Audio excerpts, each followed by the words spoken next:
Welcome to HMG Live. How are we more responsible with our employees? By making sure that we have created the most, equitable and inclusive workforce, and are taking, actions, not just words, but actions to ensure that we have a workplace where employees can do the work of their lives. It is time to look at this thoughtfully and really seize on the opportunities that it provides us. This is an opportunity to change the way we work, to change the way we collaborate, to change the culture of the whole workforce in the United States. A lot of the decisions that you make may or may not be right at the end of the crisis, right? So you have to be courageous enough to continue to make those decisions very quickly. The focus now is the fusion of human and technology, and how do we have organizations that are technology organizations but are human, they're distinctly human. This will be a time of innovation. HMG Live virtual summits are offered by HMG Strategy, your global partner helping you reinvent an innovative future of work. A warm welcome to today's host, lead principal and CEO of HMG Strategy, Hunter Muller. Good afternoon. Good afternoon for those in the East, and good morning for those dialing in from the West Coast. I'm Hunter Muller, lead principal of HMG Strategy. My team and I are excited and delighted to be with you here today. We think we have a world-class agenda put together with brilliant thought leaders, industry thought leaders, and experts and practitioners that are really truly going to share at our Innovation Summit, the Global Innovation Summit today, perhaps our 10th Global Innovation Summit, either delivered in New York or Silicon Valley, truly where we think about how to reimagine business, reimagine the future of work, help you think differently, help you think more, lean in and lead courageously, lead passionately, lead authentically, lead as a servant leader, and lead with an open heart, with compassion and a level of humanity that is unparalleled in this really trying time. So really excited that everyone's dialed in here, and we're looking forward to an amazing 2 hours. A big thanks to our partners. We couldn't do what we do at HMG without the support of some brilliant, innovative companies from around the world, including Silicon Valley, and one from Europe here today. Big thanks and shout out to Adobe, Okta, Pure Storage, Cloudi-Fi, you'll hear from one of the co-founders here in a minute, and Softtek. And this summit is powered by all of these folks, including Chateau Software. So really appreciate your connecting with them after the summit, as they may reach out to you looking to connect with you to set up a brief 20-minute chat.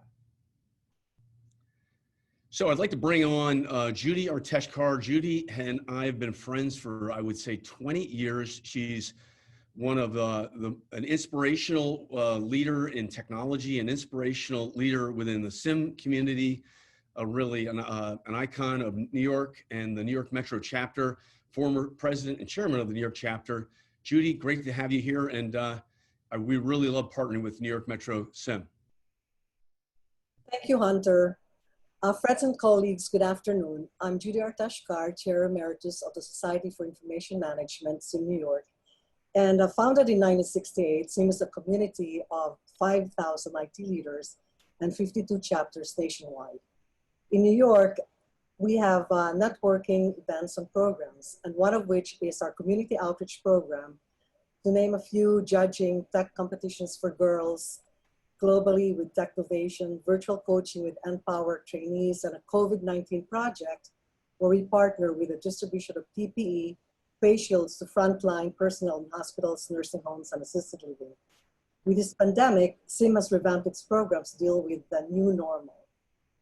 Bringing life into it is our partnership with Hunter, HMG. It has been a momentous journey for us to go step by step with Hunter and the HMG team. Thank you, Hunter, for this opportunity, and to all, enjoy the summit. Great job, Judy. Good to see you. We'll see you hopefully in person soon. Okay. Thanks. So, look, a big thanks for all for zooming in today.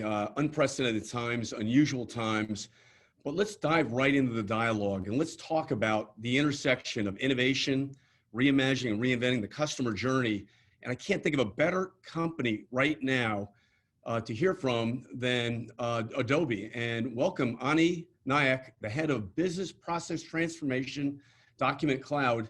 Adobe's done an insane transformation and complete reimagining the business model over the past 10 or 15 years. I remember, Ani, getting software in a box, and now, of course, it's all cloud. Yes, it's been truly a journey for us at Adobe and for our customers.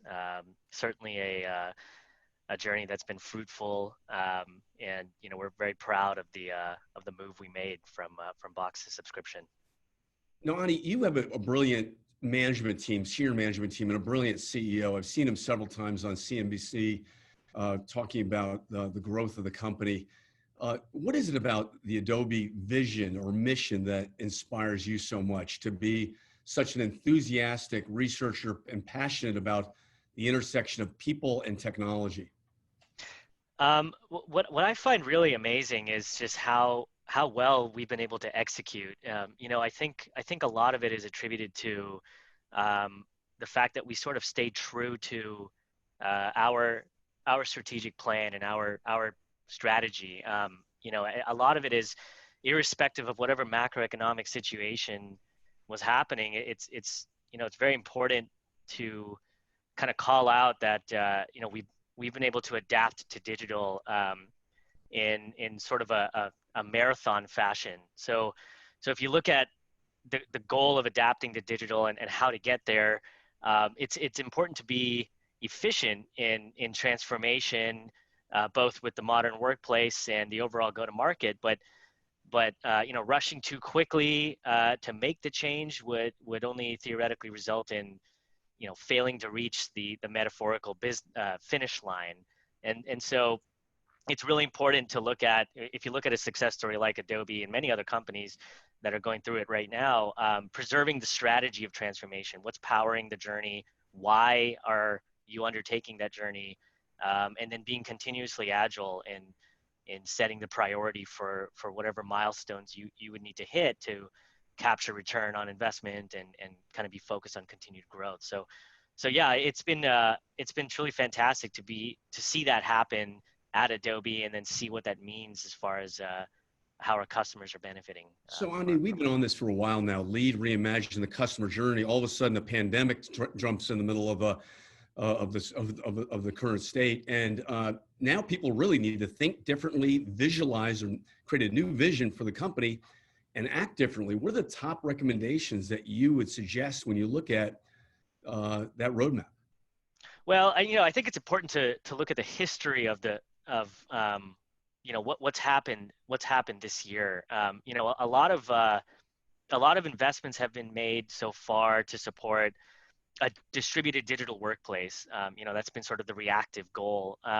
And so since the start of this pandemic, we've seen a combination of industry-specific initiatives, leveraging digital, coupled with the general need to support truly remote, majority remote workplace. And so irrespective of business to business or consumer facing, many different companies have had to reprioritize and accelerate investments. And those investments have been made into collaboration, productivity, automation tools to provide secure, efficient ways of enabling employees to do their work. So now moving forward, the next phase is really about customer and digital experience. And so this means, optimizing process coupled with defining and deploying truly digital omni-channel experience to create more efficient and intelligent means of what we like to call interactions. And that really kind of falls back to your introduction around empathy and how humane a lot of this could be. It's all about the interaction, the digital interaction. And this is really going to pay dividends to any company that's approaching this time through a data-driven approach. So the modern consumer is very technology savvy, if anything, because of sign of the times. And so typical digital commerce and web-based experiences have boomed. but with that level of demand has come the need to really double down and focus on a tightened up application ecosystem and a unified data model. So everything from filling out a form to signing something to whatever the interaction really is, all of that needs to support the enterprise application stack and subsequently the overall experience that process is enabling. What I think is really exciting is how technology leaders have been approaching this very unprecedented time, in that it's an opportunity, it's a catalyst to reassess potentially stale processes and legacy architecture, and kind of pull forward certain investments that may have been farther out in the roadmap.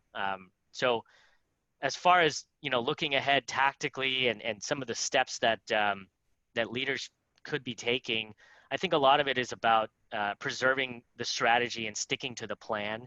I have, and I mentioned this on the last one we did, I have 6 typical areas that I always recommend that that my customers focus on, my leaders focus on in going through a transformational journey. One is to not rush the market and thereby creating a little bit more chaos for your customers. 2 is to prioritize stakeholders and communication with your shareholders. 3 is to be very responsive in the feedback that you want to garner, but very steadfast in your commitment to your plan. 4 is to always be ready for change management at any step in the journey that you're going through.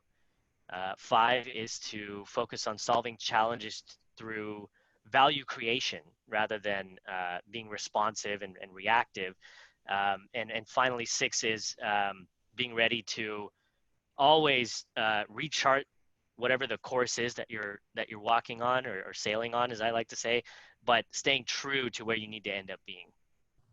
Interesting 6-point model. Thank you. When you think about disruption, digital disruption, have we ever in the history of the last 30 years of digital transformation seen a more disruptive time? No, I don't think so. There's been a variety of different, historically, there's been a variety of different situations that have contributed to disruption and contributed to growth at companies. But nothing to the tune of what's happening now, what's happened this last year. I have to believe fundamentally that many companies had a plan for digital transformation in the works, and things were kind of chugging along. But the unprecedented time has created such an acceleration of those investments that we're probably a little bit farther out on the horizon. I was reading a couple articles from different consulting firms like McKinsey and Deloitte and Accenture, and really brilliant research comparing how quickly the disruption has happened now. And you can't even compare it to periods of wartime where technology investments have certainly increased. Right now, I think the global workforce has really changed the very fabric and nature of how business is done. I think that the fact that everyone, just putting it bluntly, everyone is remote and needs to be remote. There's sort of the economy is slowly picking itself back up, and there's been some setbacks, but it's trending towards a recovery. And that doesn't mean that everything's going to go back to normal. If anything, what this has really taught us is this whole concept of new normal has heavily changed. And more companies are waking up to the reality that business can in fact be done in a much more digital manner. And in fact, that doesn't mean there's leakages in security or potential risks that were unforeseen. If anything, it just means that there's opportunity to do business more efficiently and at much more scale than ever before. Really good advice, really good input, Ani. How can people get in touch with you, you or your group? So you can reach out directly to me on LinkedIn. You can email me at Nayak, Nayak at adobe.com. Happy to facilitate any discussions internally with anyone at Adobe who would probably be more smarter than I am. Well, and you do a kind of a whiteboard customer journey mapping, don't you? Very much so. Yes, that's part of our methodology as part of the team that I'm on. Is we focus heavily on process optimization as it kind of relates and correlates with the overall experience that you want to foster. So understanding current state, what are the gaps, what are the areas you could improve, what makes sense, and a lot of that actually takes in a lot of third-party research, sort of through the lens of what a consultant would do. Excellent, Ani. Thanks so much for coming on the program, and thanks for having Adobe support the HMG platform and network in this summit. Great to see you. Thanks for having me. Good to see you. Looking forward to seeing you again in person soon in the Valley. Absolutely. Excited about it. Next up, Sandeep Dadlani. Sandeep's the Global Chief Digital Officer at Mars. Mars is an amazing company for those folks that know it. Over $35 billion in sales, headquartered in McLean, Virginia, producing some of the world's best and most loved brands, and a culture of innovation, making a better tomorrow. Welcome, Sandeep, to the program. Hi, Hunter, and happy Friday to everybody who's watching this. Hope all of you are safe and well. Good to be here. Excellent. Wow, what a role that you have driving the digital and innovation roadmap and transformation roadmap at Mars. What was it about the opportunity and the challenge that you were up to and wanted most when you first were onboarded? Well, it was 3 years back that I joined Mars, and I had a career in investment banking and consulting until then.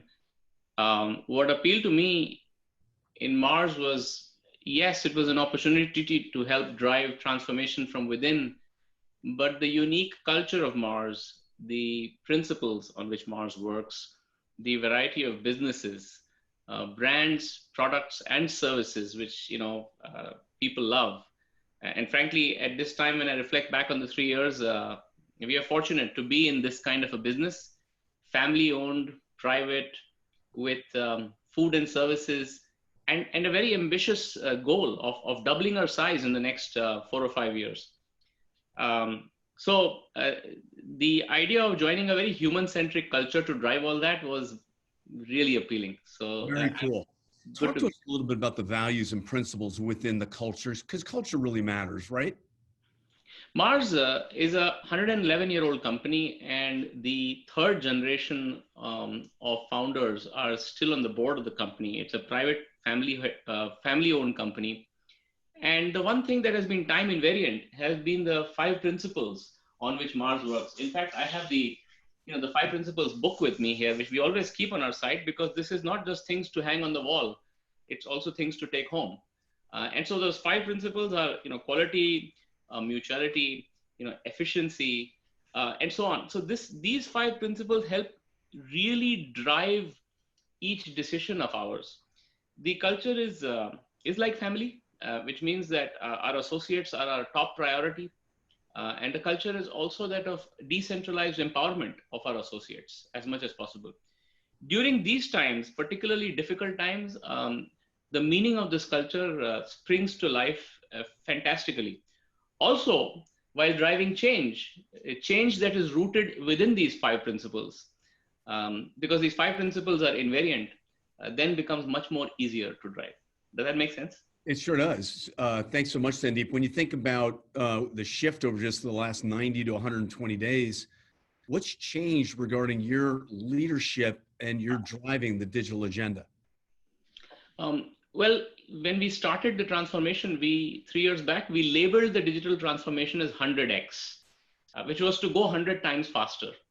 Because, as good a company Mars is, or for that matter, any of the large companies here, Adobe or others, the important thing is, in large companies, by definition, agility is not natural.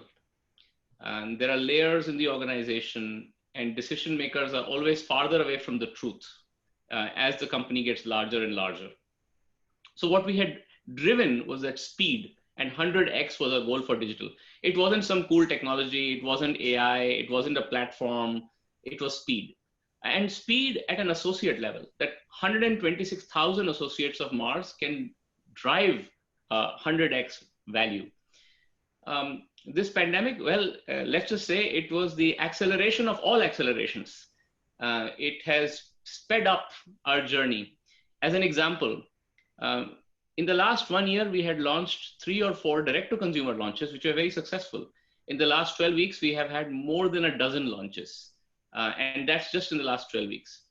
As an example, in the last 1 year, we had our data scientists spin up some amazing, amazing work to help drive predictions of where our sales is, where our demand is, where our inventory is. About 500 sprints have been completed in 3 years. And then in the last 10 weeks, another 100 just got completed because of the unique nature of the pandemic, the ability to pivot, to change in a human-centric way in this time. Finally, I think if I think about the last 10 or 12 weeks, the clock speed of all companies has gone up. But in Mars in particular, since we were on a speed journey, we had backed up and we're accelerating. This just helped us take off in unimaginable ways, take decisions where, perhaps we would have deliberated for months and weeks. So the speed of decision making, the clock speed of the company, the acceleration of the acceleration, all that has changed, with our associates being top of our priorities always. Sandeep, sounds great. What a great story. When you think of the famous management quote, "Don't let a crisis go to waste," what were you able to achieve in addition to all that other speed and delivery? What other agenda items were you able to push forward and get folks to move and think in this really agile, urgent manner? We were always conscious of the channel shifts happening in all our products and services. Think about the move to e-commerce, the move to direct to consumer, the move to new players, last mile players like Instacart and GoPuff and others. Frankly, this crisis gave us an excuse now to invest heavily in those efforts even further. Accelerate our e-commerce efforts, accelerate our D2C efforts, and so on. Earlier, these were one-off launches that we were trying to replicate all the time. Suddenly, we had a dozen of them in that sense. Our vet health practice has 26,000 plus vets who feel and touch and are passionate about pets and pet health all the time. To have them pivot to telemedicine is just a feat that is not just a mathematical or scientific feat, it is an emotional feat. All that happened in 3 days once the pandemic started, and telemedicine is now a thing. Curbside pickups of pets is a thing now, which was never there earlier. So, as I said, about 100 sprints in the last 12 weeks. What I'm describing is these one-off examples of sprints that have fundamentally pivoted the organization towards a bias for empathy and for speed. Empathy, because only with empathy, we work with our associates and consumers and define the problem. Speed, because then with data and analytics, with platforms like Adobe is one of our partners, we then deliver at speed. We can deliver in 2 weeks. We can deliver in 4 weeks. We can react quickly. So that's been our journey over the last 14 weeks, as I'm sure all the audience has experienced as well. Awesome. Great story. Sandeep, a little bit about your leadership style. You've had an incredibly successful career, including Citi and Infosys. How do you characterize your leadership style in this environment? I mean, this particular environment behooves all of us to listen carefully. Our work lives have been reduced to a rectangular screen in front of us all day. It's Friday today, but sometimes you lose track of these days and times, which means that our listening skills, our cognitive skills have to be supercharged. Earlier, I could hang with you, have a drink with you, have dinner with you, take nonverbal cues, walk and share a joke to the restroom or to the coffee corner. I cannot do all that.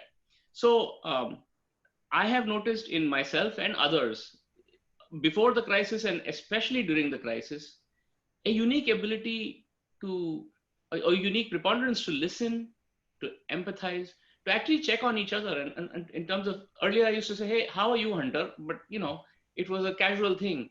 Now I'm genuinely worried about you. I empathize with the people I meet and like, is everybody okay? Because chances are, to every third person you speak, somebody they know, somebody close to them has been impacted by one or the other trends that are happening around us, and they have a story to share. ultimately, change was never about technology. It was never about this digital thing. This digital thing will come and go. Maybe it will become AI, and AI may become quantum, and quantum may become blockchain, and who knows what. The real change was hearts and minds. So any leader who operates first with the heart and then with the mind would be, in my mind, a decent enough leader. Sandeep, brilliant insights, genius leadership. Thank you so much for coming on the program today. Really made my day, made the program. We'll see you in a little bit on the panel. Stay with us. Thank you for having me. Great, thank you. Next up, global co-founder of Cloudi-Fi, Damien CHASTRETTE. Damien is coming in, folks, from Europe today, I believe, in Paris or just outside of Paris. Cloudi-Fi delivers performance Wi-Fi services, 100% cloud-based. Damien, welcome to the program. Hi, Hunter. I'm glad to be here. Feel very humble. Happy Friday, everyone. Where are you coming in from today, Damien? It's evening, right? Yeah, actually, it's 7:27, located in Paris, as you mentioned. Very happy to be here. Very warm today for us. Well, thank you for making time out of your evening and being with us here today.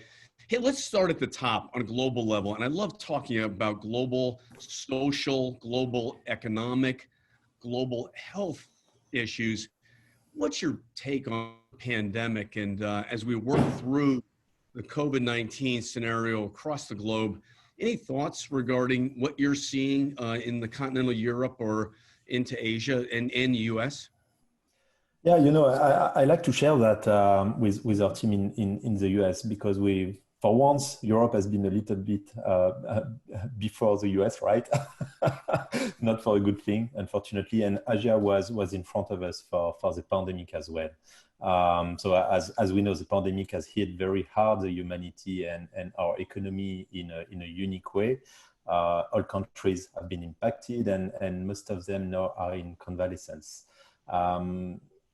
The question now is recovery speed, right, of the global economy. Is it going to be quick? Are we going to come back to what we know, what we've known?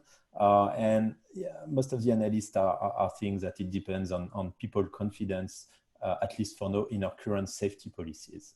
And what's interesting at Cloudi-Fi is that because we collect data from millions of persons visiting our customer offices, stores, and public places worldwide, every week we are comparing the situation to the situation before COVID, the current situation to the situation before COVID. And I'll be honest with you, what we see now is a worldwide tedious recovery. For instance, in Asia, we have plenty of locations in Asia, and most of them have reopened 2 months ago. So it will be maybe in 2 months and 2.5 months for most of the US. The level of visits is still below 60% compared to our benchmark, to the usual visit that we have in Asia, mostly because of safety measures, but also maybe because of confidence, because of the lockdown. Now in Europe, well, most places have reopened 2 weeks ago. Some countries in Northern Europe didn't necessarily close as much as in Southern Europe, but they were wearing masks and access was very limited to stores. But let's consider that most of the places have now reopened 2 weeks ago. And we had a quicker recovery than in Asia, but now it's beginning to be flat, and we are still below 40%. Compared to our benchmark. And last but not the least, what we see in America, North America and South America, we are below 30%. But as we know, you haven't fully reopened yet, and especially some other countries like Brazil and countries like that. So far away from the 100%, and recovery will certainly not be complete before year end. So my opinion for businesses and companies is that they have no choice to innovate to survive. They may have had some public money for months, but no, they really need to innovate. They need to maintain their physical operations for the one who have with cumbersome safety measures, but they also need to accelerate their digital transformation. Brilliant. Thank you for sharing those insights. When you think of the skills and the behaviors and the habits that people are learning and building now, these past 15 weeks or so, what do we need to carry forward in terms of lessons learned into whether it's work from home or a hybrid or back in the office? Yeah, so working from home has accelerated the adoption of cloud services in all industries, even in some industries where it was not there before. And also, in addition, the consumer world has fast forwarded to e-commerce. In US, we are quite mature, but please consider that in some other countries, even in France, it was not as mature as in US. In France, 2.5 million people who never bought online have been buying online at first during the pandemic, and they will continue for most of them. So this is going to change the way that people buy stuff. So the cloud adoption is an incredible opportunity for businesses to gain in agility and reduce existing costs. But this is a one-way transformation. In my opinion, the consequences are still uncovered for most part, and this is creating a lot of new opportunities for the tech, for everyone. We still don't know the consequences. There will be some impact on individuals in terms of productivity, security, and wellness, but this will create a lot of opportunities. You know, it's got to be one of the most exciting times, but also one of the most concerning times on building the right roadmap, the right vision, and then following and carrying it through. Sandeep touched on speed and accelerating initiatives. Let's talk about cloud technologies in this distributed work from home environment. How can you ensure a secure environment? Yeah, it's some studies have confirmed, that COVID-19 is an accelerator for digital transformation. There was even a joke which was saying that COVID-19 is the best chief digital officer, for the companies. Most of them have done a great job. They were working on their remote VPN to enable remote workers, and I think they've discovered that they could deliver some agile solutions very quickly compared to what they were doing before, And of course, that's because of the people. They were focused on that. IT teams were focused on that. And it's also thanks to the cloud technology. And I would bet that IT organizations will be addicted to that fulfillment feeling and will continue the digital transformation towards agility and simplicity in the future. So this is going to be augmented.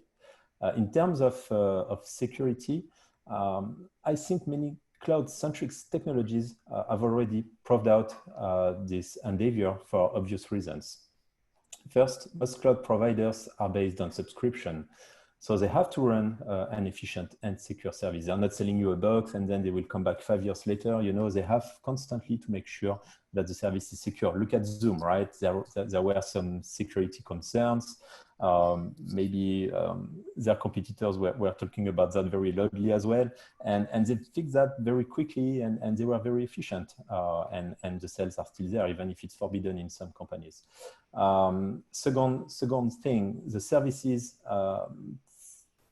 for most of the cloud solution is usually available on the internet. So from a security standpoint, it's very easy to be audited, to be tested. And third, that's one thing I discovered by working with cloud company before creating Cloudi-Fi, is that cloud providers usually maintain only one version in production for all their customers. And this is easier to secure than running multiple versions on hardware or software.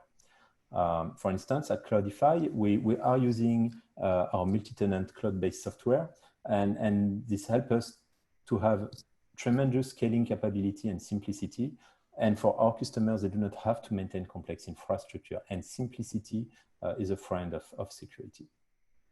So Damien, a little bit about Cloudi-Fi and your clients. You have some big clients around the world, right? Yeah, so we have about 50 large customers. So Cloudi-Fi is a self-funded company, but I'd rather say that we created the company with and by our customers. They really help us to make the code and to give the solution. One of the key things is that because there is no Gartner about what we do, it's a niche market, but which is growing quickly, very quickly from what we can see. And all large accounts have the same issue. They need to adopt the cloud. They need to have one unique solution in all their locations. And that's very difficult to do that with hardware. So we've been working on a cloud-based solution to address their Wi-Fi needs. Can you share further more examples on how you help your customers? Sure. Yeah, let me tell you a little bit about what we do. Internet connectivity through Wi-Fi is a universal need. You have Wi-Fi everywhere. Organizations and businesses are still using hardware solutions and agents to onboard and secure the users on the Wi-Fi. However, this is not suited to support rising unmanaged devices. All the guests, all the bring your own device cannot really be onboarded correctly on those solutions. And it is also hardly compatible for the company which are shifting to local internet connectivity. So Cloudi-Fi provides a cloud-based Wi-Fi user onboarding, authentication, security, and compliance. And we can be enabled on top of any existing Wi-Fi. So there is no additional investment. We can improve the user experience, the reliability, and reduce existing costs. And so you're also available for consumers too, right? Yeah, exactly. And this is a big part of our business. Cloudi-Fi is a two-in-one solution. We offer guest Wi-Fi to users in offices and also in point of sale, in hospitality, because we provide 100% personalized splash pages in which you can push marketing messages and therefore interact with your customers. So Cloudi-Fi is also the perfect companion for any strong mobile app strategy, which is usually part of the global digital transformation of the customer. You can make sure that the users have seamless internet connectivity to use the app because you provide them internet connectivity. They can download the app on the splash page. If they don't have it, we can complement the mobile app with web and local campaign on the Wi-Fi straight. And we can reduce the cost with loyalty program, couponing, social campaigns, and also digital payment. Well, Damien, great to have you on the program. How can people reach out to you or your folks here in the States in your New York office? Yeah, sure. So LinkedIn obviously is very convenient. You have my name in Zoom, Damien CHASTRETTE. We are working with RG Singh as well. So just look in LinkedIn, Cloudi-Fi, and will be easy to find. Excellent. Damien, thank you so much for coming on the program. I hope to talk to you soon. Thank you, Hunter. Yeah, take care. Excellent. Take care. Great company. Take a look at those Cloudi-Fi folks. Next up, our panel on top technology innovators. Welcome, Dr. Daniel Durand. Daniel, welcome to the program. Daniel, you're the Chief Innovation Officer of LifeBridge Health. Give us an update. What are you seeing relative to the pandemic and what's the way ahead, the road ahead? Yeah, there's pretty broad runway on those questions. So when it comes to the pandemic, you'd have to really think about which geography you're talking about. Certainly here in the United States, we had things under fairly good control about this time last week, or so it seemed, and we've had quite a resurgence, and it is differential by geography. Where I currently sit in Maryland, things are going fairly well, but that's not the case in all places. I think that just kind of reminds us of what this is likely to continue to feel like. We noticed all of the technological trends associated with changes in how people want to or need to work in the context of the pandemic. But I think what we'll also see is that different geographies will adopt public health measures and also working arrangements in different fashions. And what I expect to see here in the US is until we get very different signals from the biomedical researchers and the pharmaceutical companies that are working on vaccines, we are going to be more or less where we are today for this foreseeable future. The only way that we know to really control things is to keep things as locked down as economically and humanely possible. Certainly can't ask everybody to stay in their house forever and not work, and that would lead to other major issues like food shortages.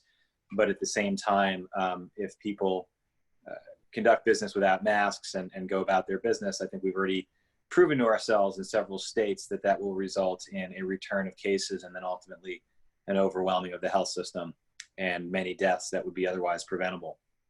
So I would say for at least 1 or 2 years, businesses should plan and be ready to be where we are today and know that there will be sort of coming and passing waves, however you label these surges and cases, whether we're at the end of the first wave or the beginning of a second wave. I don't think it really matters.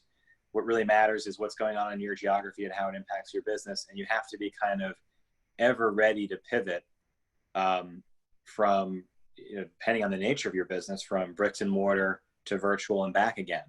And certainly that's one of the things we're thinking about as we reopen a lot of our healthcare locations. We're going from what had been many months of exclusively telemedicine visits to doing business a bit more in person and seeing a return to normal operations in certain areas where patients have deferred care or have care that is urgent enough that it now needs to happen. It could wait 3 months, perhaps from March until now, but it could wait no longer. At the same time, if our state were to be hit with a major resurgence in the next 60 days, we would have to reassess that and recalibrate what comes in person and what's done virtually. So it's not just about the migration, but it's about the ability to potentially pivot back and forth. If you're a business like healthcare that sort of ultimately needs the in-person, that's a complex capability you sort of have to master. But if you're another type of business that can go indefinitely virtual, whether or not that had occurred to you before, but now it occurs to you, then I think you'll see a lot of those folks stay very virtual for a much longer period of time.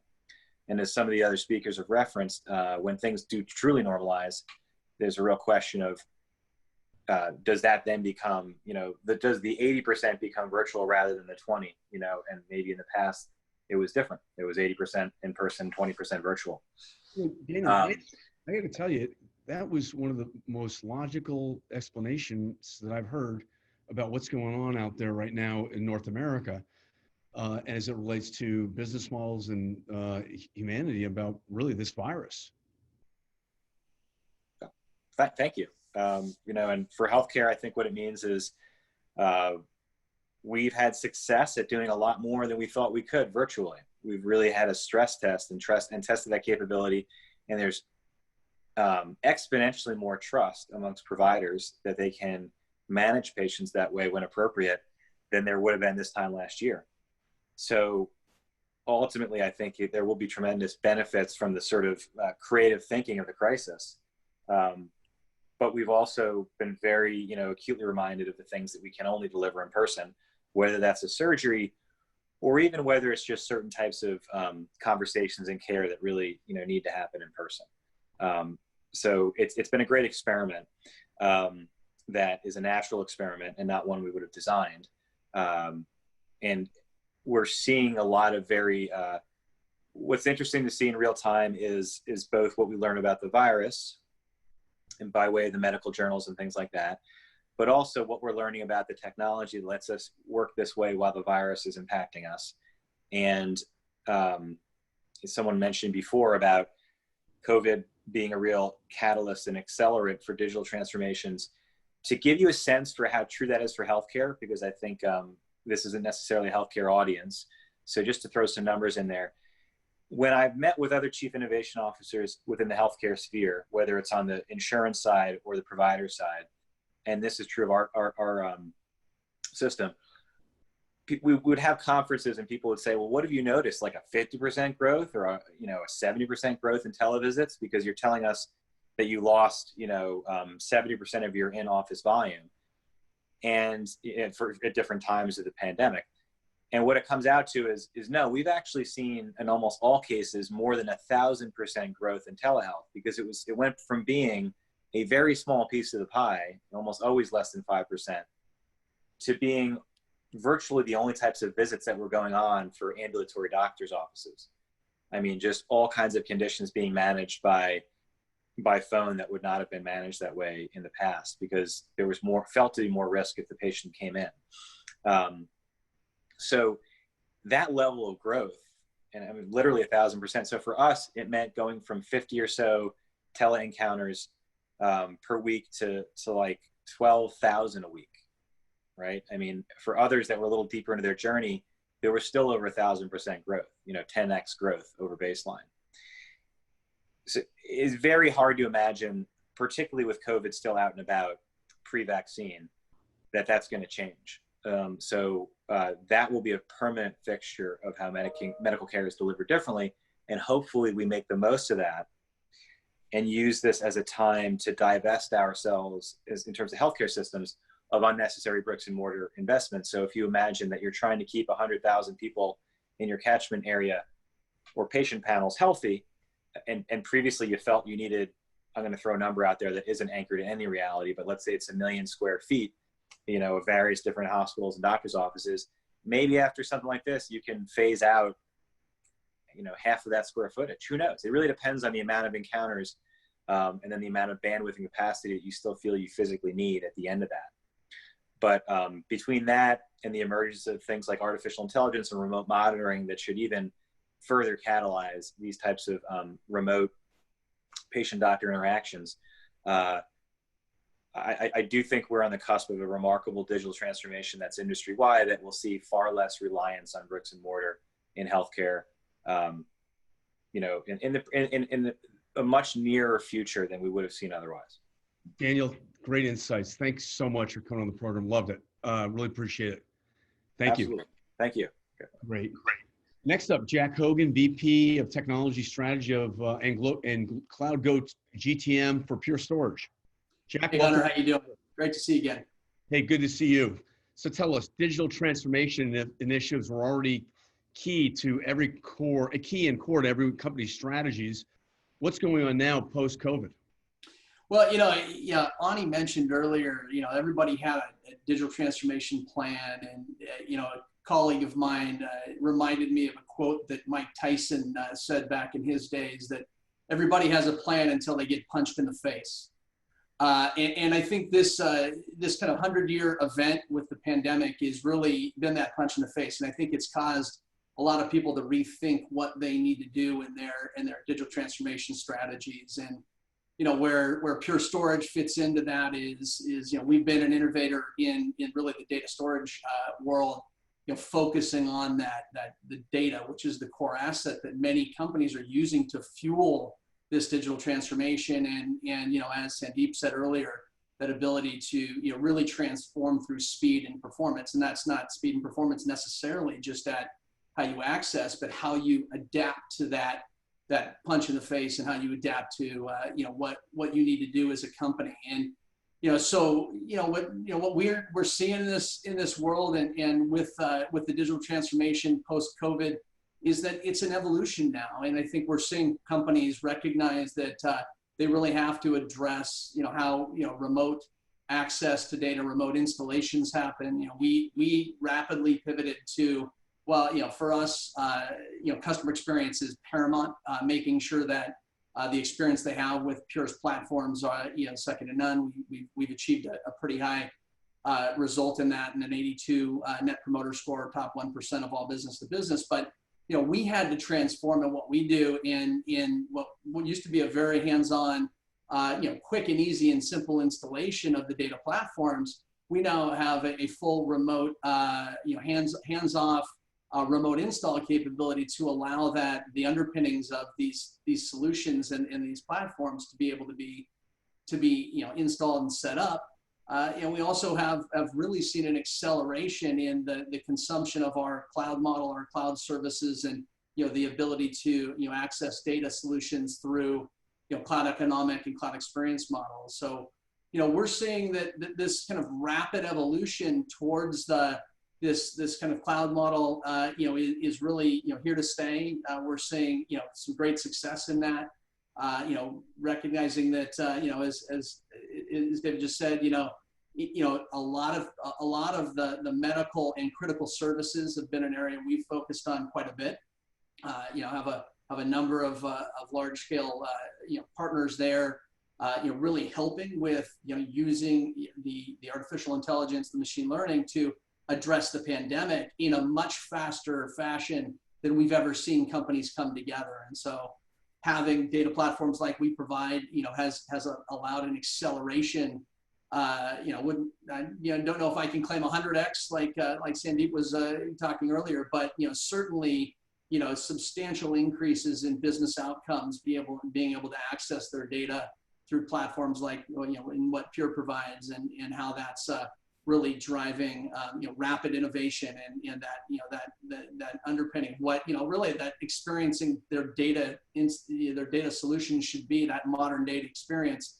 And Pure's really rapidly evolved in this time frame and recognize that it's not just a new normal, it's an evolution of how everyone and everyone who manages data platforms, data systems have got to understand that it's a new world, and they've got to rapidly adapt to that. How does Pure help with that work from home distributed environment? How do you help on the infrastructure stack lighten it up so there's better, faster compute? Yeah, well, so one of the core tenets Pure's always had is that simplicity. I think it was mentioned earlier. Simplifying what used to be old spinning hardware, disks that sat in data centers, putting things onto a Silicon Media and all flash. Is really the first decade of the innovation Pure created. So the ability to now leverage the software that sits on top of that to be able to extend into the public hyperscaler cloud. So Pure has solutions that take the same on-premise data centers and extend. So we're allowing that rapid evolution from the remote workers to be able to now extend without physical infrastructure into the cloud infrastructures, but rely on the same enterprise features, enterprise capabilities. A lot of the things that we did in the first decade of business, and now kind of moving into our second.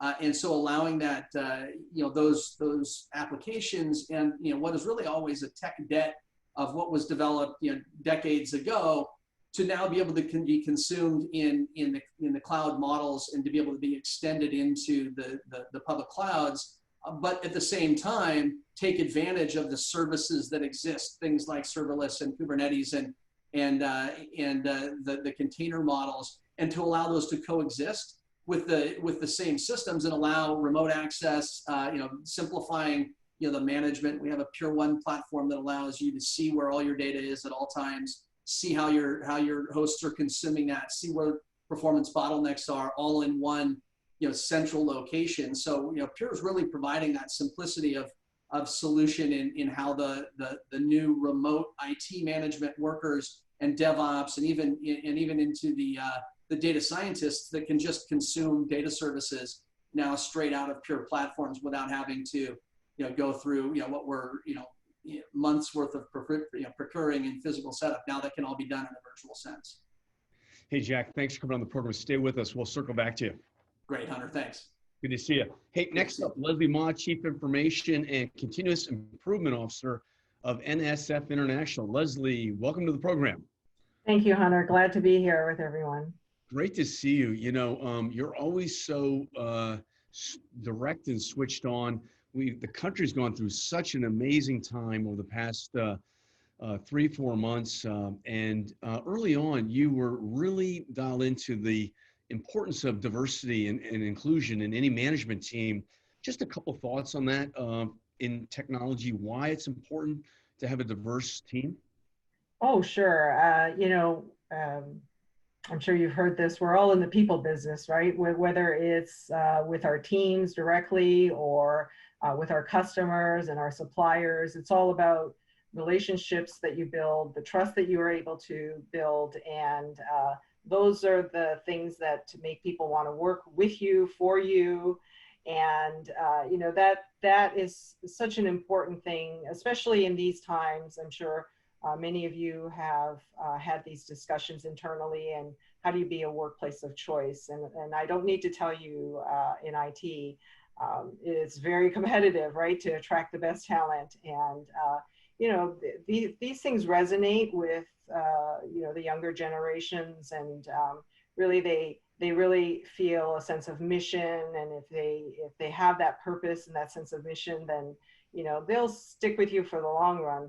And we all together collectively know how difficult it is to motivate and to challenge people in these days and times. So diversity more now than ever. And we're all taking pledges and making pledges and taking action. And I hope that and I know that leadership of the people that are on this discussion are instrumental in that, in driving that within your own organizations for the benefit of all of us. Thank you, Leslie. Lessons learned, key findings or learnings over the past 3 months with your new team? Oh my goodness, there's so many, and a lot of the speakers have touched upon those. We felt the same.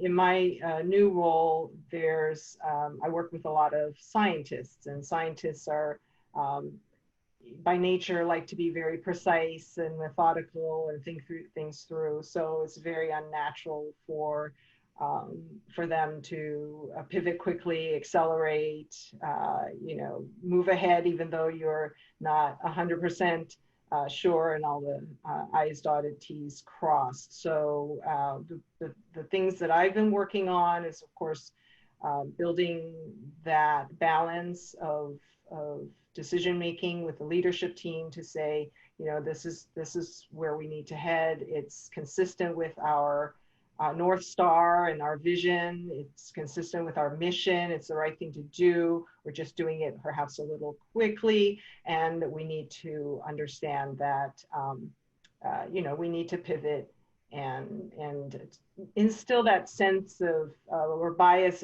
for action. That's in my personality, anyways. Is that I'd rather do something, and even when you don't know, you're at least moving ahead. And sometimes it's sideways, but it's still in the right direction. So one of the things that I found that I've been doing a lot is channeling that to not only the leadership, the board, but also my team. Hey, Leslie, you came from GM and now you're in a nonprofit. What are the differences? What are you doing differently now? Oh, there's it's a completely different industry. So I'm a person in transformation myself. So, change is good. And I think that the difference is that, like I said, we are in a very different industry, and but yet there's a lot of similarities. The mission at NSF International is to protect human health. And, I think that in a lot of ways we can all relate to that, and that's our North Star, and everything we do is geared towards that goal and that mission. So, I don't think that from an IT perspective, much is different. Where I was in automotive, in a CIO Cadillac, we focused a lot on customer experience and the importance of brand and that innovation and technical capability associated with that brand image. So whether it's dealing with our dealers or our direct consumers, that was my role, is to make sure that we transform the brand into one that was viewed as very innovative and consumer relevant. So, in my new role, a lot of the customers are not direct consumers. It's more B2B, but I take with me that element of needing to really be clear that your brand is always moving and innovating, and the importance of that is always there. And in my new role, I stress internally and externally on that a lot. Leslie, great to have you on the program. Stay with us. We'll circle back to you in a minute. Thank you.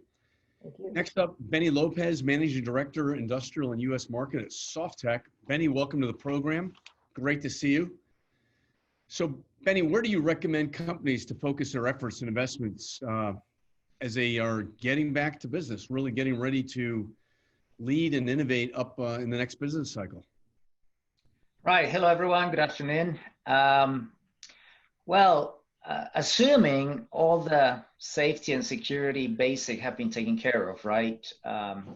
It's a high time to really focus on reassessing I would say the business canvas model in general, the business model canvas, and pivot according to this new reality. So it's time to, first of all, reassess what the value proposition is that you deliver. I mean, certainly part of that value proposition now needs to address what all of us have been reflecting on, what really matters, right? I mean, companies need to really focus on their purpose tied to their value proposition. Also focus on how they deliver that value and how to capture value as a company, as an organization, for profit or because it has changed. And so everything is definitely going digital. And that's a good thing. It's going to accelerate implementation of it. So what we are recommending is, depending on your business models, whether you focus more on a business model canvas or capabilities maps or your process value maps, depending on how you map your business, it's time to revisit them with all your senior leadership and redefine where the impact has been, to reassess what I just mentioned before. Only once you have finished doing that exercise, which takes very little time relative to the impact it has. It's a matter of days or weeks to really focus, regroup in a more structured fashion, and then begin to, in a very agile manner, start all those MVPs that Sandeep was referring to, and work in a very agile model, which is another unintended consequence of COVID from the business perspective, is that everybody, all of a sudden, all the business was agile, right? All these COVID teams having meetings daily, taking decisions very quickly. We have a great opportunity to leverage that momentum to now implant how we're going to be transforming the business, and MVP all the time. Once you've done the assessment on what the value is, how are you going to be delivering that value, and how you're going to capture that value. And then that's where we play a role in technology. There's tremendous assets around technology, whether you're going to be leveraging cognitive RPA for back office operations, industrial IoT to make a leaner, more efficient and low touch manufacturing operation. And of course, getting much better at having insights of who your clients are, what your customers want, and how you're going to be engaging them to not only get to know them better, but to make sure that your product and your value proposition is now targeted differently to them. So it's those three steps: reassess what you do, take a step back, and then pivot quickly to all those new programs. Beni, I love it. What do you think about Sandeep's idea of 100X, or I would say somewhat differently, thinking big with a stretch vision and a stretch goal and having a sense of urgency? Well, absolutely. Absolutely. I think what we're seeing in the past 3 months is different stages of acceleration. I mean, obviously, Mars had been in a journey before, and this is accelerating that. They have already done the canvas model, understanding where they're heading and what specific investments they would need to do. But what we're seeing is some companies that you would be surprised they haven't paid that much attention to the pace of their transformation are now seeing, for them, maybe 4 or 10x, between 4 and 10x acceleration in those transformations. So it's definitely happening. And again, I attribute that to all of a sudden, regardless of which industry you're in. I mean, as a company, we service 10 different vertical industries, and they have obviously been impacted differently, right? Transportation, hospitality, financial services, etc. But depending on which industry and how you're being impacted, whether you're getting tailwinds or headwinds, it has impacted the speed.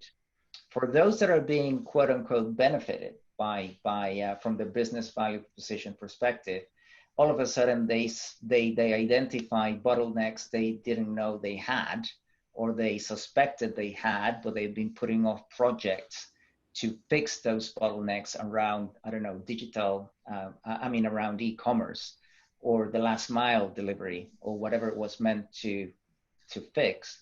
All of a sudden they have the need to very quickly get back to that project and implement it as quickly as possible. So it's definitely happening. Beni, thanks so much for coming on the program. Stay with us. We'll circle back to you. My pleasure. Next up, Shola Oyewole, VP Digital Innovation, United Therapeutics Corporation. Shola, welcome to the program.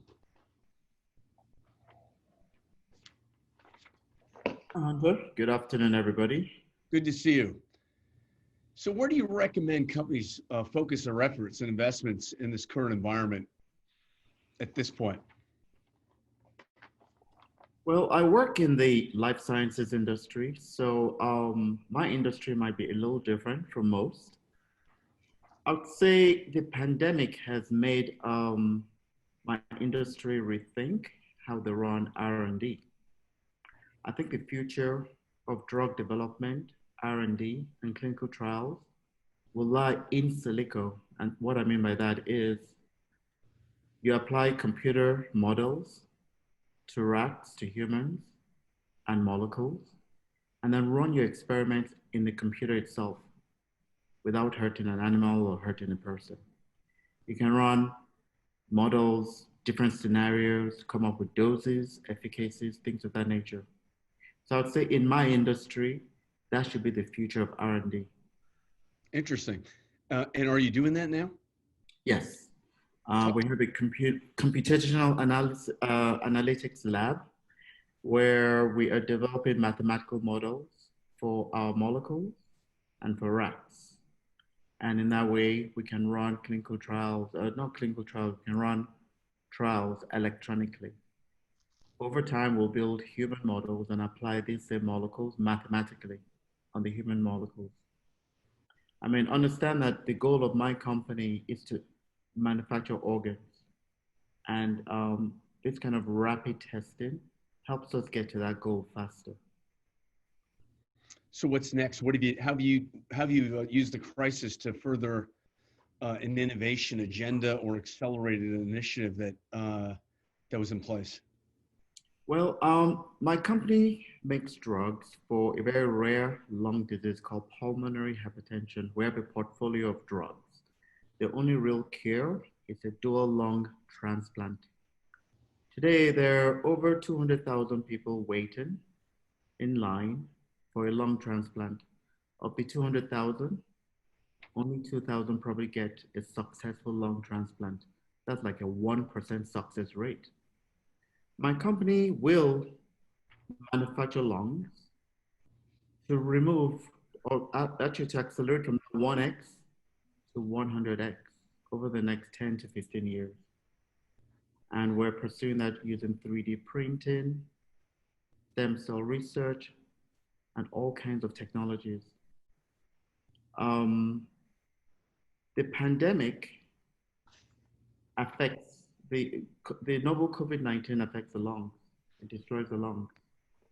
You can just imagine that if there are only 2,000 successful lung transplants per year, with this pandemic, there's even much less because there are patients that need lungs and there are less available lungs.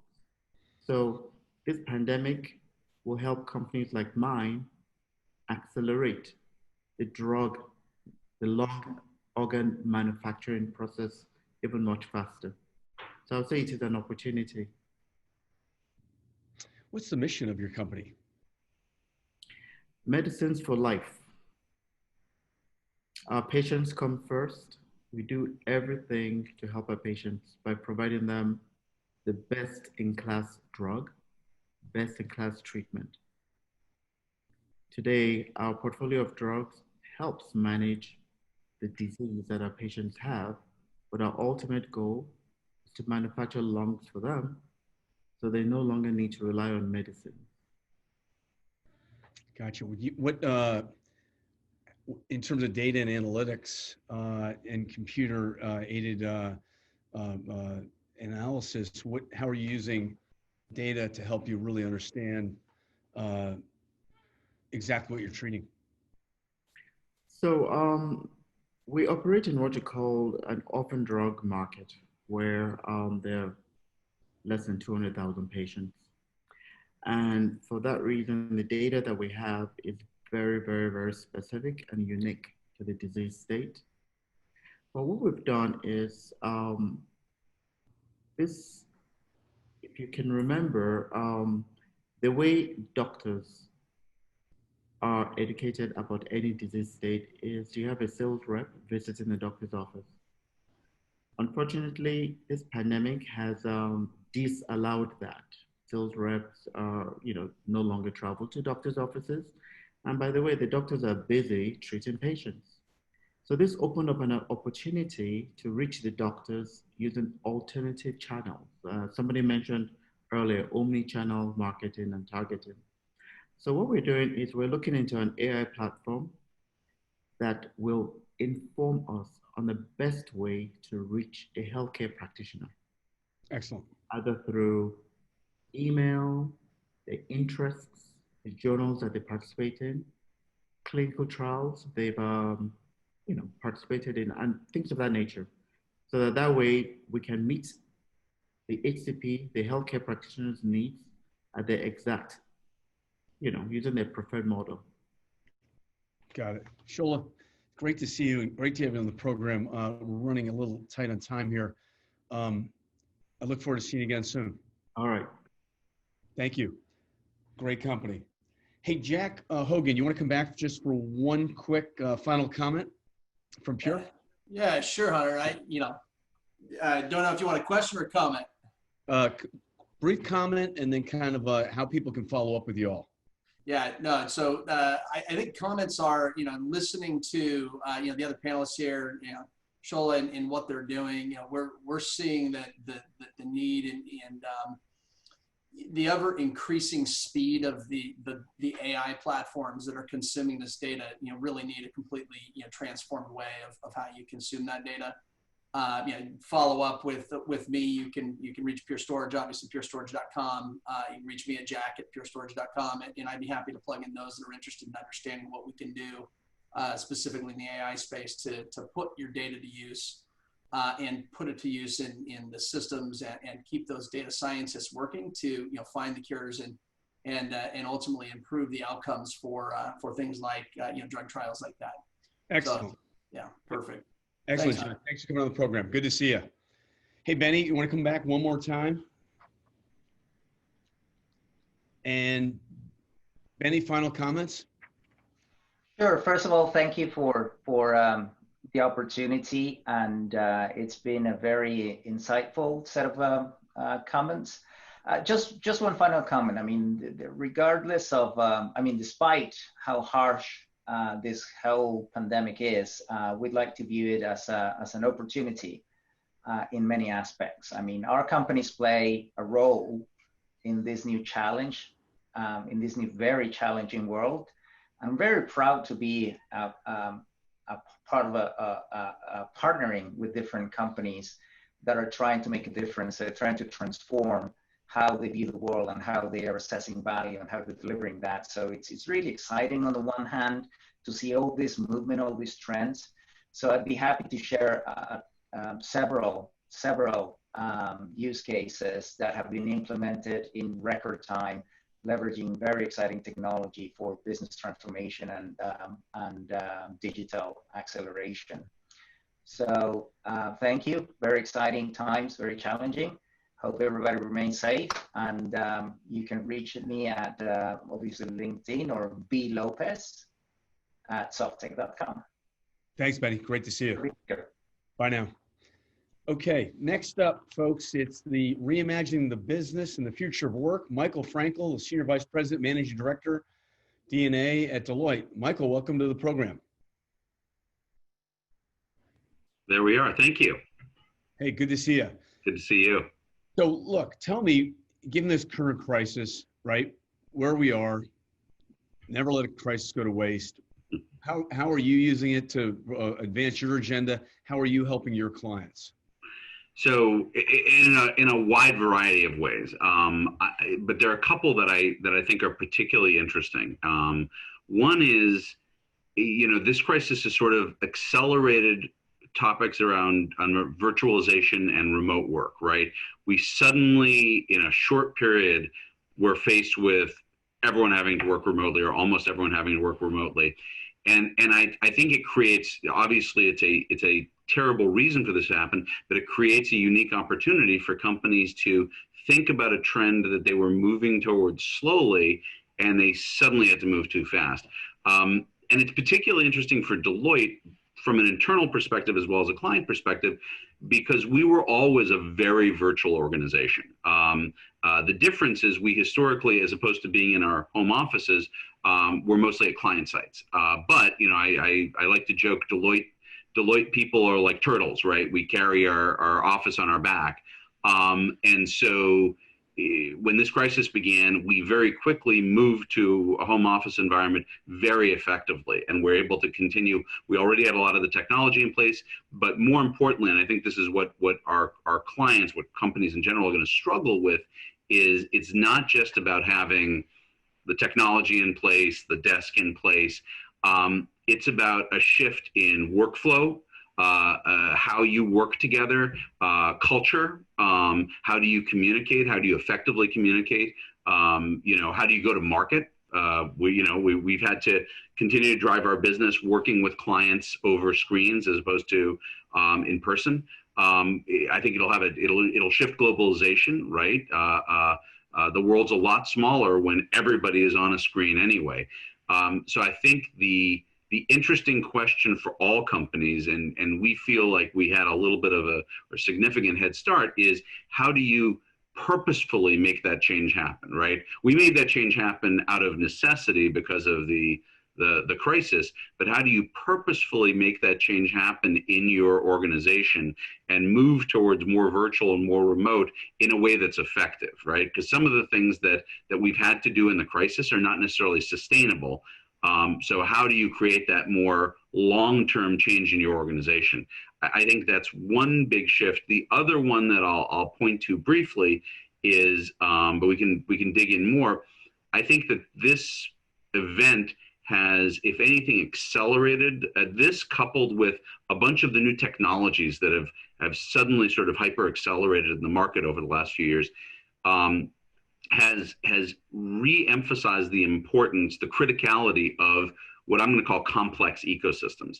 And what I mean by that is everyone's always had corporate relationships between different businesses. I think what's happening now is more and more of the problems that businesses face, that our clients face, are solved by multiple parties coming together. Fewer of the problems that our clients have can be solved purely by one vendor, one service. And so the most effective solutions of the future, particularly ones that leverage very complex, fast-moving technologies like AI, are going to be built on complex ecosystems. So not just a lightweight, Hunter, I'll sell your stuff and you sell my stuff, but a really complex solution that deeply integrates human expertise, technology, data, workflows, go-to-market relationships. And I think the conscious design of your ecosystem, what's your role in it, what's the value prop, not just for your customer and you, but for all your ecosystem partners, and the ongoing management of all those relationships, which are going to constantly change as new technologies come in, technologies go out, your clients' needs change. I think that is sort of a challenge that was always evolving, but I think has sort of accelerated during the last couple of years. And I think the winners in the market in general are the ones that figure out how to master that. Love it. Michael, stay with us. We'll be back to you in just 1 minute. Next up, Jeff Wilkinson, CIO of Delaware North. Jeff, welcome to the program. Thanks, Hunter. Glad to be here and be part of this discussion. Great to see you. So give us an update. What's on your mind? A lot on my mind. I represent the hospitality industry, and as you can expect, we had significant disruption beginning mid to late March, taking a look at the impact across all of our operations. And as we try to envision the future, I'd like to echo many of the sentiments and words used by the other panelists.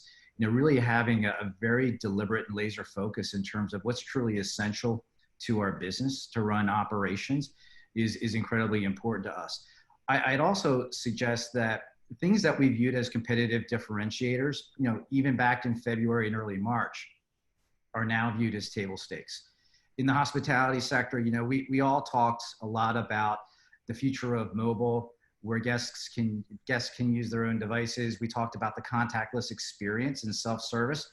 That's now an expectation. So as we bring our restaurants, our sporting venues, our lodging properties all back into operations, that's now the guest expectation. And to tie it into innovation and ideation, yes, we've talked about it before, and it was a focal point for us, but it's more important now than ever that we think about ideation across the enterprise. And it's not just about technology and data, it's about rethinking our operating structure, our operating model going forward, and really trying to carefully select what those most important business capabilities are going to be for the future. I noticed, you know, Kevin asked the question to all the panelists, talking about this all sounds great, success, being able to work virtually, but what happens after the pandemic and we return to this new normal? What I found is, at least in ideation and innovation for us as we think about the future, being able to work remotely does work. We can actually have our sprints, we can work on our product cycles virtually, but it requires a lot of extra energy and effort. And I'd be the first to suggest that that may not scale well as we get back into our traditional view of products, our product lines, and all of our product releases. So many of us are certainly anxious for that more face-to-face dialogue and communication, as well as co-location. Jeff, it's great to see you, and you sound great. Thanks for making the program today. Yeah, glad to be here. Thank you. Thank you, and look forward to seeing you again soon. You got it. Excellent. Next up, Sean Lennon, CIO of Medtronic. Sean, it's been a while. Good to see you, my friend. Doing well. For some reason I can't start my video. It says the host has stopped my video. Hold on. Okay, we'll see if we get that video cranked up. Interesting. Nikki and team, can you crank up Sean's video? Let's just. There it goes. Good to see you, my friend. How are you, Hunter? Awesome. Hey, man, you've been busy for the past year at Medtronic. You have a global transformation going on. Yeah. You have like everyone, you inherited a lot of legacy. I did. And you have some interesting projects. I do. You know, I think the big part of it is, you know, very similar to what we did at Allergan, is really just starting to look at how do you really reimagine work, right? How do you move from just automating processes to really reimagining the way you do processes, right? And I think, you know, COVID, while an awful and terrible thing, has actually forced us all to really think different, right? So it's really unlocked people's mindsets from being, let's improve this process 5 to 10%, to really starting from scratch and saying, how do we really want to do this differently? If we're going to build it out now for the new normal, what's it going to look like? And I think that's really been really a key for us to really look at how we can do that. Same time, you know, you need to match that with, you know, a proper structure of data that's not just limited to a fixed way of gathering data, meaning we're a medical device company, largest medical device company out there, and all of our products are IoT enabled. So the ability to gather and collect data is there, but you have to be able to leverage and understand how to create a data model that's not so static that it leaves other opportunities on the table, or what we call dark data, right? Data that you collect, but you don't know what to do with, or you don't do anything with it. So you got to balance that. And then obviously a workforce that actually understands both the business side and the technology side, because one without the other really doesn't work.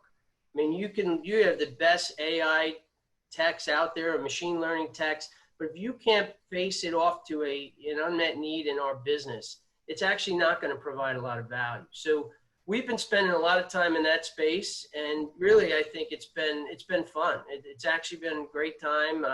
You know, I think, look at even Medtronic, the way we've handled COVID and how quickly we've had to work with partners that we never would have dreamed of working with before. We started working with Elon Musk and Tesla, working with Foxconn. We open sourced our ventilators, you know, so for the good of the country, you know, to really enable faster manufacturing of these products. So we're doing things now that, you know, in the 60 plus years that Medtronic has been around, has never thought of doing in the past.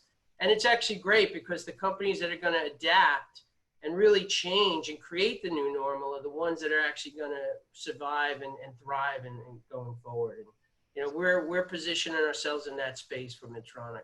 Sounds great, Sean. A little bit about the size and scope of Medtronic. You know, we're a $30+ billion company. We're more than 91,000 employees, over 100,000, you know, full-time equivalents, and we're in we have 357 offices around the world, right? So we're, you know, we have 4 primary business units. The biggest one is cardiovascular. Then we have our minimally invasive therapies unit, which is really where we're doing a lot of our ventilator work out of. Our robotics business is there. We have a restorative therapies, which is 3 components. It's brain, pain, and spine. So we're doing deep brain stimulation, spinal reconstruction, pain therapy. And then we have a significant play in diabetes as well. So Excellent. we, you know, with the continuous glucose monitors and insulin pumps as well. So it's an incredible company. I mean, the mission for the great thing about this company is the mission is interesting. It's something that you can ask any of the 91,000 employees around the company, what's the mission, and they know it. That's how much they put into this. I mean, it's really it's a long mission statement, but it really is around 3 pillars of alleviate pain, restore health, extend life. You know, and it's been the same mission statement for almost 50 years. So it's actually an incredible company, and I'm actually excited that I joined. Awesome, Sean. Great to see you. And stay with us. We'll circle back to you here in a minute. Sure. Kira Makagon, Chief Innovation Officer of RingCentral. Kira, welcome to the program. Good to see you. Thank you, Hunter. So a little bit about— Glad to be here. It's great to have you. RingCentral is a great client of HMG's. Thank you for your support. Hey, a little bit about being a Chief Innovation Officer in an incredibly or insanely innovative company. That's got to be a tough job. That is a fun job. That's just what I get. Yeah, that is an incredibly interesting job. So I get to innovate. I mean, that's what I do. I run our global product engineering design deployment organization. For those of you who don't know who RingCentral is or who we are a global communication company, public, over $1 billion in run rate. And what we do is we enable companies to run their businesses in the cloud. We were born in the cloud. And what that means for our customers is that they don't need to ever install anything. Not before COVID, not post-COVID. What COVID has done for our customers is enable them to work from home, to take phone calls, to get on video meetings, to message, to run contact centers, to do all of that while working from home and in a remote environment. And interestingly enough, RingCentral was born the following slogan, I would say: work from anywhere, work on any device, work in any modality. It's really a ubiquitous communication platform, isn't it? It is, and we're mobile first. So, you know, I walk around all the time with my iPad around my house. Love it, love it. So when you think about the digital gap and enabling the future of work, what comes to mind? So, look, future work is here, right? And what we've seen happen is that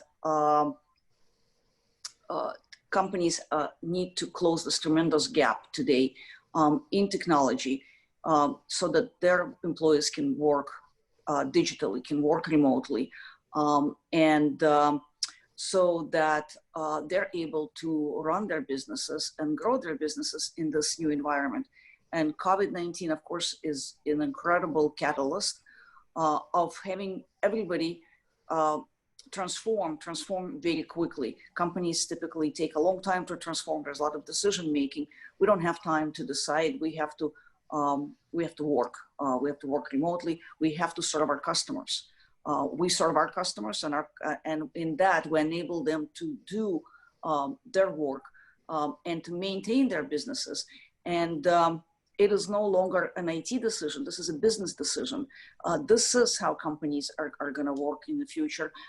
Even when we come back from this era, we're going to work remotely. We're going to work flexible hours. We're going to work globally. We're going to interop on any modality. You know, we're on video right now, we could be on the phone, we could be messaging each other, and everything that we do will get more and more automated, so that for companies to continue to keep pace with the technology, they need to learn how to adopt this technology, so that, for example, just to give you a basic example, typically if you sit in your office, you're used to your assistant, or at least, you know, I was used to my assistant coming in and saying, okay, your next meeting is here. Well, my next meeting is on video, and I have to be able to switch from one meeting to another. So, you know, I need a reminder, I need something that switches me. I need to know how to press those buttons, and that better be easy and it better work under any circumstances. You know, Akira, we lost your video feed there, but your audio came through perfectly. We'll circle back to you here in a minute if you can figure out maybe. There we go. Thank you. That's interesting. Okay. Stay with us. Sandeep, you still here with us? Welcome back. Yeah, hi. There he is. There you are. Enjoying the stories, yeah. Yeah. Hey, question for you. How do you know it was the right fit for you and Mars? I mean, you probably at Infosys saw a million different companies at all levels, 10,000 feet, 60,000 feet, working with CIOs and CEOs and CTOs. How do you know it was the right fit for you and the C-suite at Mars? Mars, for me, is perhaps the most human company on the planet.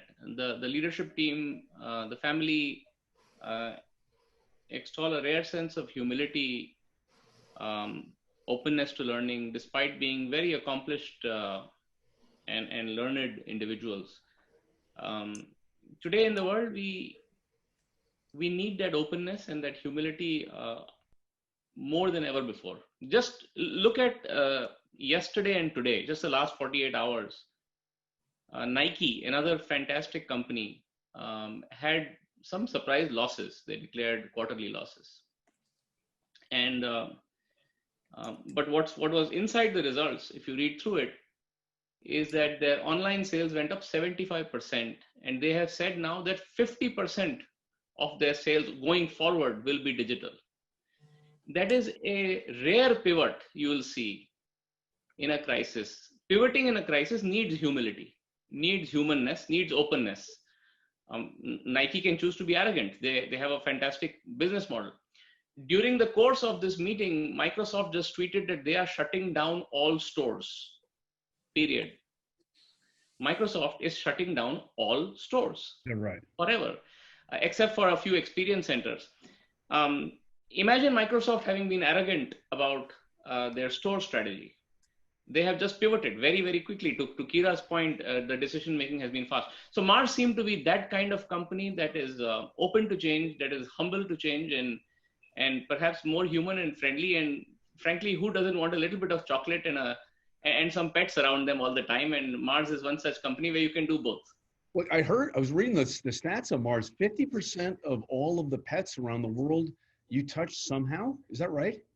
Yeah, the mission for our pet care business, which is our largest business, by the way, is building a better world for pets. And again, in the last 10 weeks, since this conversation is so topical for the last 10 weeks, pet adoption has shot up since we're all holed up at home, and we've realized that pets are a perfect companion. I've seen my neighbors walking their dogs more than ever before. And as a result, I've gotten to know the neighbors as well. What we did was we used Zoom and Teams to enable pet adoption through shelters. So shelters now use our platform for adoption. And all that happened and now has already resulted in thousands of adoptions and so on. So we are so committed to building a better world for and touching more and more pets through our hospitals, through our genealogy company called Wisdom Health, through our company called Whistle, which is a Fitbit for dogs, through our pet food, pet nutrition, and so on, that even in these times, we feel we can become even more relevant to our consumers, to our pet owners, to our pets. Sandeep, great story. I'm really glad you came on the program. Stay with us. Hey, Michael, over to you. All of this talk about innovation, and it's almost as if in the last 120 days, there's a new lexicon that's wrapping around business technology leadership. And I mentioned that in my opening comments in our panel prep call, this notion of humility, openness, collaboration, loving your customer, being connected, servant leadership. Do you want to go on that for a minute? Sure. Yeah, I think, you know, this is an unusual time because we combine, if we want to be honest with ourselves, incredible stress and traumatic events with this physical dislocation. And I think both internally in your organization, you have to figure out how you support your people, how you evolve your culture, and how you work in this new bizarre normal. And I think the companies that are able to do that are going to be, you know, more successful. And the same thing applies to customers, right? You have to figure out how you're going to interact with customers in a new way, but give them the same experience. So if we're pitching work to a client, you know, if we can't do it in a conference room with a whiteboard where we're bouncing ideas off of each other, how do you create that same dynamic? How do you use technology? How do you think about the way you're communicating material? All that stuff is changing. And my suspicion is that, you know, as we hopefully get control over COVID, hopefully we're not going to be in this situation. But I think the world 2 years from now is going to look dramatically different than the world 6 months from now. And a lot of the lessons that we've had to internalize about all those challenges are going to ironically help us to operate in a more virtual world. So 2 years from now, I think people will be pitching their clients more virtually, and all the lessons they learned over the last 3 months on how to keep in touch with their clients, how to communicate, how to do demos, all that kind of stuff, how to build a personal relationship if you're not having a steak dinner with them. All of that will serve those companies well, even after, you know, COVID is hopefully, knock on wood, under control. So I think it's a terrible reason, but it's an amazing learning experience for something that we were going towards anyway. Love it. Thank you, Michael. Great comments. Always spot on. You know, Kira, what have you done internally in accelerating your innovation agenda over the past 3 or 4 months? I know you're on a fast track already. What have you done to push forward even further? Pushing even harder. Look, I'd like to put it in terms of our customers. I think that would probably be a great way to describe this. And last night we received a letter from a customer that I wasn't aware of. They are a medical device manufacturer for point of sale tests or point of presence tests, present in 89 countries globally.